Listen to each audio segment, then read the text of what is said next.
The air that morning at Rabaul felt heavy, thick with the scent of fuel and rising heat, as if the island itself were holding its breath. Inside a dim operations tent, Lieutenant Commander Saburo Sakai paused over an intelligence report, his one remaining eye scanning a description so absurd it drew a quiet laugh from him. A new American fighter, they claim massive, overbuilt, almost comically heavy. A machine that looked more like a bomber than a weapon meant for the sky. The Hellcat. Outside the tent flaps, rows of Zero fighters glimmered beneath the early sun, their slender wings and stripped-down frames reflecting a philosophy that had ruled the Pacific for 2 relentless years. Speed, grace, lethality born from lightness. To men like Sakai, the idea that this bulky newcomer could threaten Japan's aerial supremacy was unthinkable. But history often turns in the moments people dismiss, and somewhere beyond the horizon, the first F6F Hellcats were rising from American carriers' machines forged not from elegance, but from industrial will, waiting to rewrite every rule Japanese pilots believed in. What none of them yet understood was simple: the laughter would not last. Long before the Hellcat appeared over the Pacific, the shape of the air war had already been carved by a single machine. From the winter of 1941 through the harsh campaigns of 1942, the Mitsubishi A6M Zero seemed almost untouchable.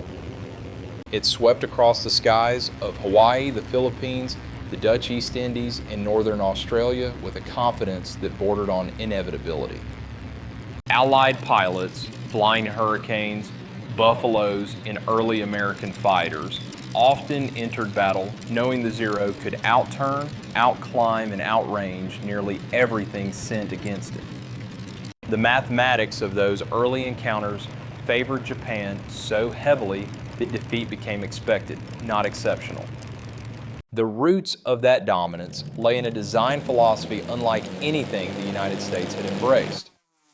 Japanese engineers stripped the Zero to its bones, crafting an airframe so light that it almost seemed to float. Armor plates, self-sealing fuel tanks, and surplus wiring, anything that did not contribute directly to performance, was removed. Pilots felt as though they were wearing the aircraft, not flying it. To them, the Zero was an extension of thought, a blade in the sky. It reflected a worldview shaped by discipline, austerity, and a belief that individual mastery could triumph over material weight. Across the ocean, American engineers studied early combat reports with a mixture of frustration and curiosity. When a captured Zero fell into Allied hands in 1942, its tests left them astonished. The agility was extraordinary, the range unprecedented. But beneath that brilliance lay fragility: thin skin, unprotected fuel tanks, minimal structural reinforcement. A single burst from heavy machine guns could tear it apart. The challenge was clear: America needed a fighter that could strike with overwhelming force, endure punishment, and still return home. Yet when Japanese intelligence first evaluated the Grumman design that would become the F6F Hellcat, their conclusions were dismissive.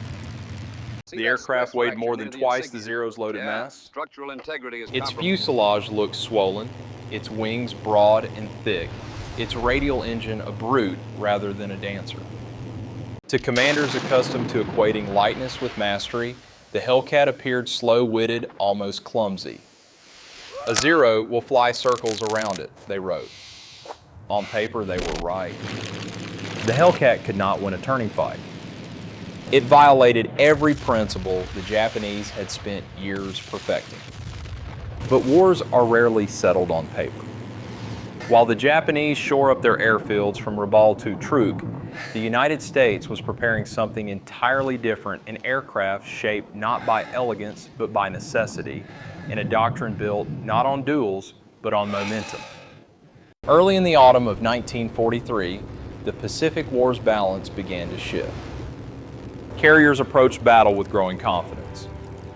Pilot training intensified. Engines improved. And somewhere within the roar of the Pratt & Whitney double wasp, a new kind of battle was forming, one that no longer relied on the circular dance of dogfights. The opening moves were set. The assumptions of two nations were about to collide. The first true test came on September 30th, 1943, above the lonely outpost of Marcus Island. Petty Officer First Class Yoshio Fukui, escorting a reconnaissance plane, spotted 6 dark shapes lifting through the haze. At first, he mistook them for bombers' large silhouettes, blunt nose, nothing like the slender predators he was used to facing. But as the sun caught their wings, he saw the truth. These were fighters, though nothing about them looked like one. Fukui rolled his Zero into a diving turn, confident the heavy newcomer would remain trapped in forward flight, unable to match his maneuver. It was a tactic that had destroyed dozens of Allied aircraft. But this time, the enemy did something no Zero pilot expected. Instead of turning, the Hellcat went vertical straight into the sky, its 2,000 horsepower engine dragging it upward with a force the Zero could not match.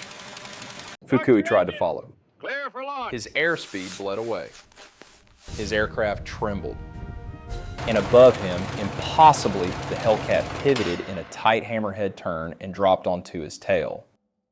In 3 seconds, he took 17 hits. Only a desperate spin saved him. 5 days later at Wake Island, Japanese doctrine shattered again. Lieutenant Yoshio Shiga led 12 Zeros into battle from a position of absolute advantage, altitude, sunlight, formation.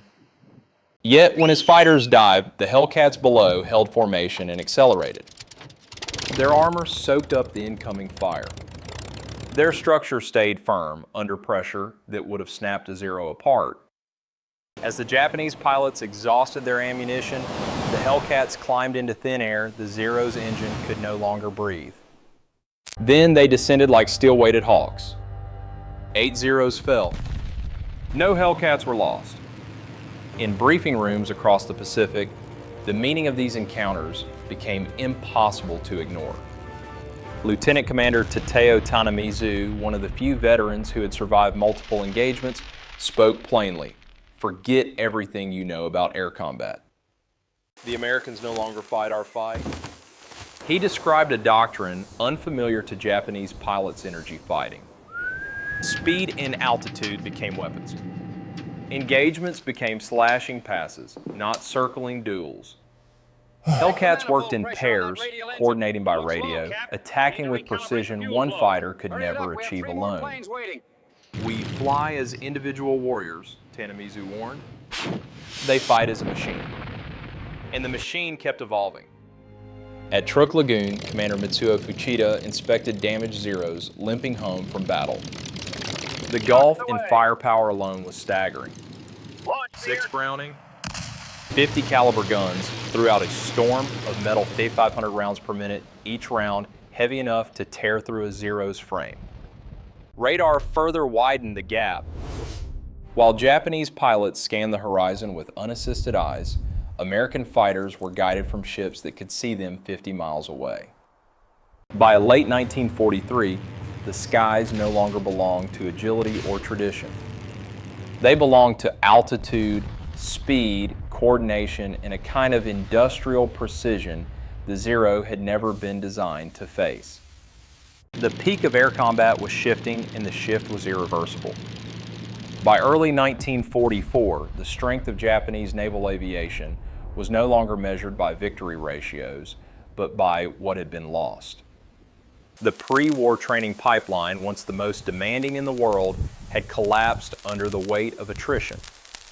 Veteran pilots were gone, consumed in battles they had once dominated. The new replacements arrived with barely 200 hours in the cockpit, many with less than half that. Some trained in gliders. Some had never fired their guns in flight. They were sent into a sky where the margin for error had vanished. The unraveling became undeniable in October 1944 during the Battle of Formosa. Japan believed it had struck a crushing blow, dozens of American carriers and battleships supposedly sunk, hundreds of aircraft destroyed. Pilots returned to cheering crowds and celebratory headlines.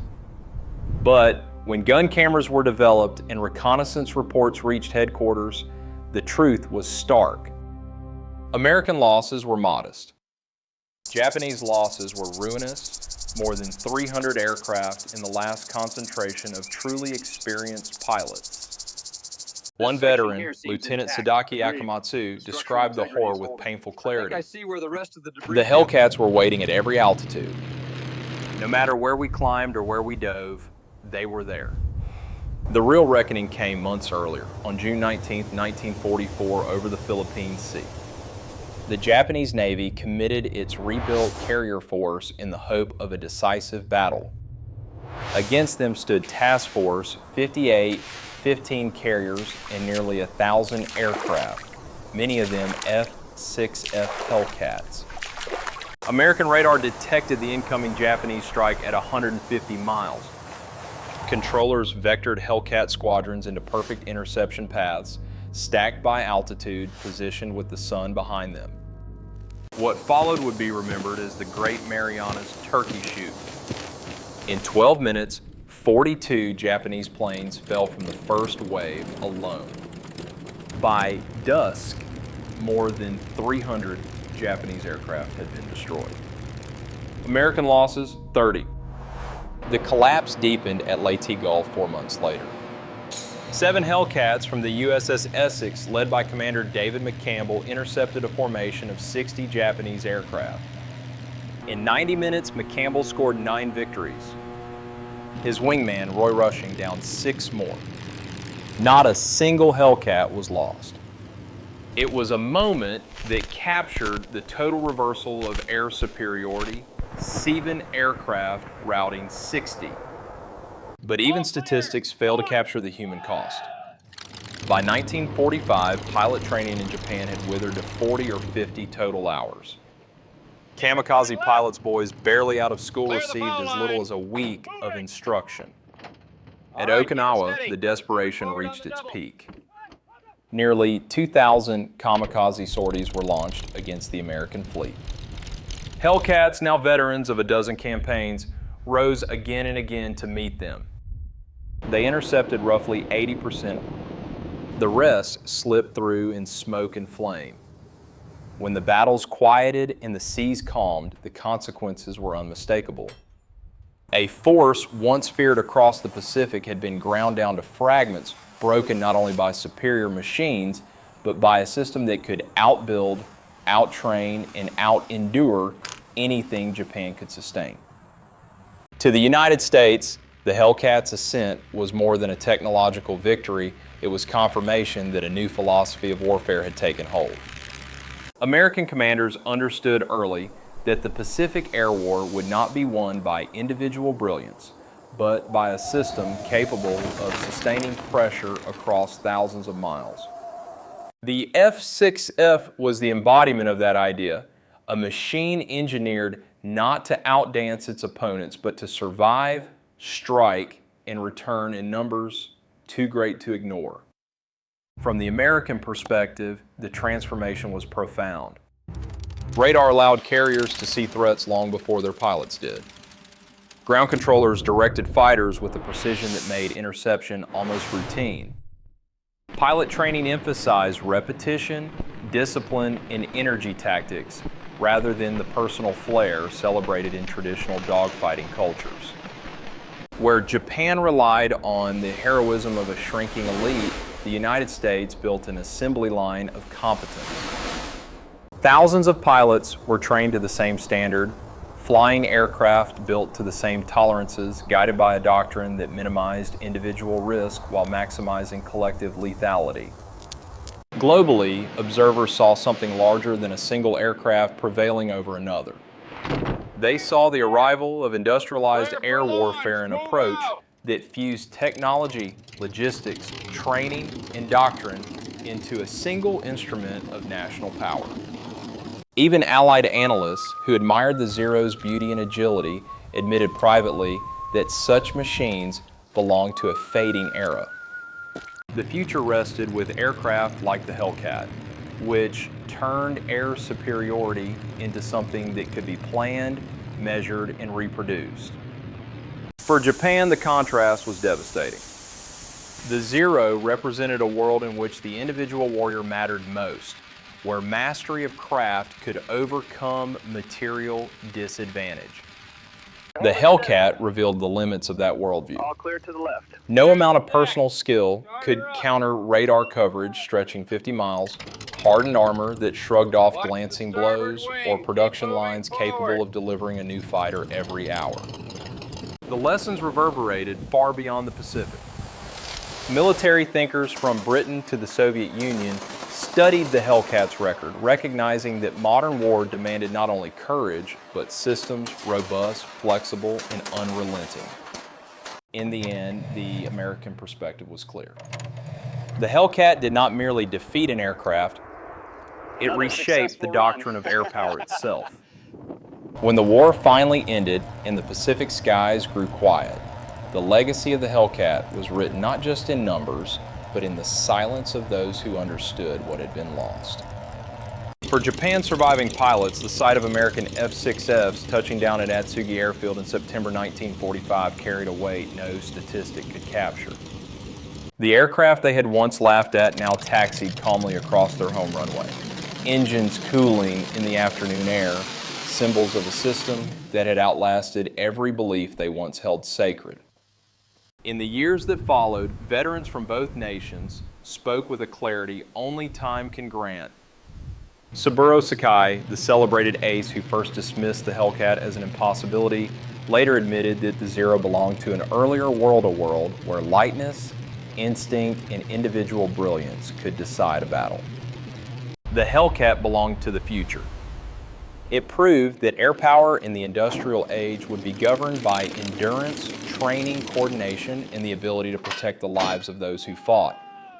The aircraft did not simply defeat opponents, it protected its pilots, carried them home, and allowed them to fight again. That too was a form of strength. The lessons endure. The Zero showed what mastery of craft could achieve. The Hellcat showed what mastery of systems could overcome. Together, they form a reminder that courage alone cannot outweigh technology, and that nations which fail to adapt to the changing nature of war risk repeating the miscalculations of the past. It is a question that still echoes today in a world shaped by rapid innovation. Are we prepared for the next shift in power? For those watching now, the story of these two aircraft is more than a tale of machines. It is a reflection on leadership, adaptation, and the cost of believing that yesterday's victories will guarantee tomorrow's success. If you value the lessons history leaves behind and the stories of the men who carried them into the sky, consider joining us as we continue exploring the battles, decisions, and moments that shaped our world. The war may be long over, but its history is still being written.